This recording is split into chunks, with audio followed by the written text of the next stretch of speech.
અરે આ બોસ અને ક્લાયન્ટ મીટિંગમાં બહુ લેટ થઈ ગયો. તો સાંભળ, મારે ખાવાનું નથી, ત્યાં ઓફિસમાં જ ખાવાનું મંગાવી દીધું હતું. એટલે બહુ થાકી ગયો છું, મારું માથું દુખે છે, તો હું ડાયરેક્ટ ઊંઘવા જાઉં છું. તો હવે ડિસ્ટર્બ ના કરતી.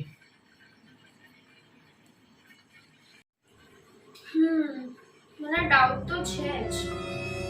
મને એવું લાગી રહ્યું છે કે મારા હસબન્ડ મારાથી જૂઠું બોલે છે, કેમ કે હું છેલ્લા કેટલા દિવસથી જોઉં છું એમનું આ ચાલી રહ્યું છે. હે ભગવાન, એવો કોઈ આશીર્વાદ આપો કે મારા હસબન્ડ મારાથી જૂઠું બોલવાનું જ બંધ કરી દે.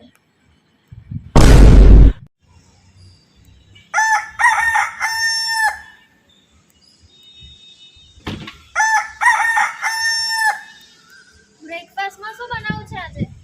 એ જ જે રોજ બનાવીએ છીએ, બ્રેડ બટર.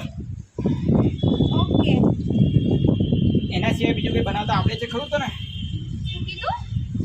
એમ કહું છું, બ્રેડ બટર સિવાય બીજું કંઈ બનાવતા આવડે છે? ક્યારેક ખાવાનું બનાવ્યું છે? એટલું ભંગારનું ખાવાનું બનાવે છે ને, એને હિસાબે હું રોજ સવારે ટિફિન લઈને આવતો ઓફિસે.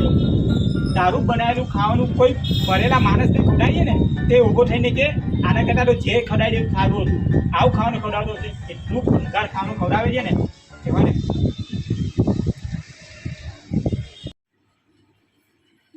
સાચી વાત છે.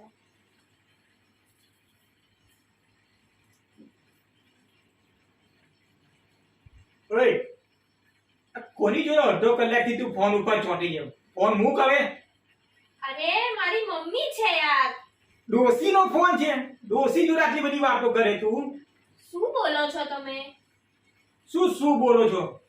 જ્યારથી મારા તારી જોડે મેરેજ થયા છે ને, 7 વર્ષથી મારા માથા ઉપર છે ને તબલા વગાડે છે, મારા માથા ઉપર કૂદે છે એવું લાગે છે.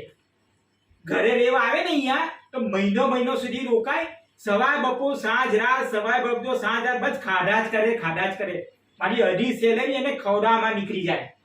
તારા એની સોસાયટીમાંથી અહીંયા આવે ને તો સોસાયટી વાળા ભગવાનને પ્રાર્થના કરે, હે ભગવાન મહિના માટે ગઈ, શાંતિ થઈ.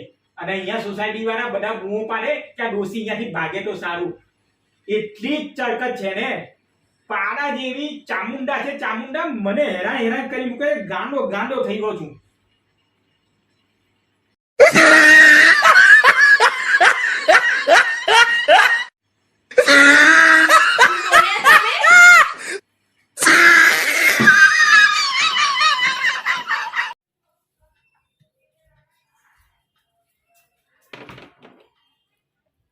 ઓહો મેડમ, ક્યાં જવાની તૈયારી ચાલે છે? કિટ્ટી પાર્ટીમાં. તો એના માટે આટલા બધા તૈયાર થવાની શી જરૂર છે? અને આટલો બધો મેકઅપ? કાંઈ જરૂર નથી.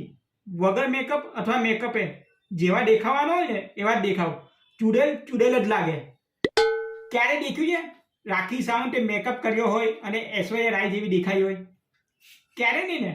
તમારે એવું જ છે, આટલો બધો મેકઅપ. ઓહો, હું તો એ બ્યુટી પાર્લર વાળાને શોધું છું જેને મેરેજમાં આ એમ્બેસેડરને મર્સિડીઝ બનાવી હતી અને મને પધરાવી દીધી.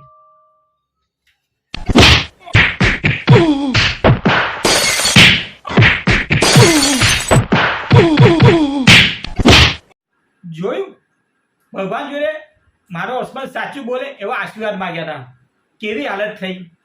આવી હાલત ના થાય ને એના માટે વિડીયો લાઈક કરો, શેર કરો, ચેનલને સબસ્ક્રાઇબ કરો. જ્યાં સુધી જય માતાજી, જય શ્રી કૃષ્ણ.